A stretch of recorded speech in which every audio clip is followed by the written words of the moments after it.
Hello everyone, my name is Cecilia Knapp. I am an author and a poet, and I'm here in this video to try and encourage you to write your very own tiny poems, very small poems, for a new competition that First Story is running. The thing that I love about tiny poems is that they are super short, but they still have such an impact. They're like a flash of light. In a tiny poem, we often see images and ideas and thought really clearly and vividly. They cut right to the heart. That's because we don't have a lot of words to explain them. So we have to be really detailed, and we have to be crystal clear and direct and specific.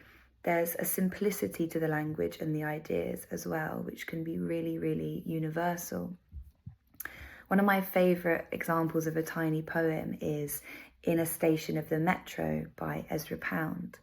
It's only 2 lines long, and it goes, "The apparition of those faces in the crowd, petals on a wet black bough." So it's just 2 lines, and it just offers us 2 contrasting images: the faces in a crowded train station and the delicate damp petals on the bough of a tree.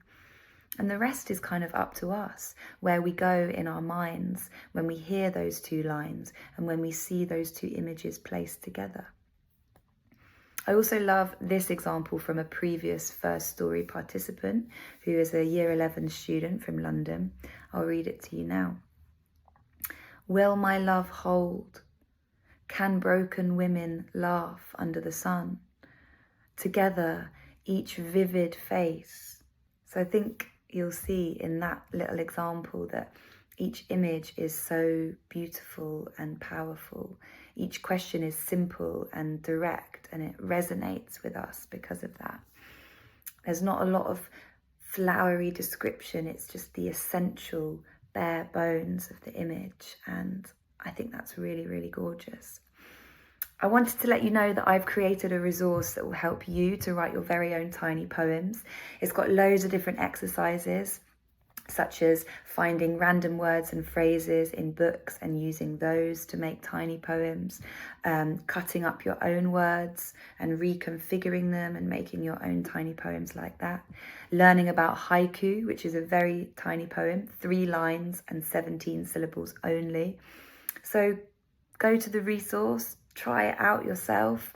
It's a real test of your creativity, being concise, but it's also a fun challenge. It's really exciting to choose the language and the images that you like best, and to not worry about it sounding like a normal sentence, because you don't have to use lots of joining words or even lots of adjectives and describing words. You just have to be bold in your choices, choose the words and the images that you find exciting and that you find delightful and interesting, and your tiny poems will be all yours and they'll be amazing. Enjoy!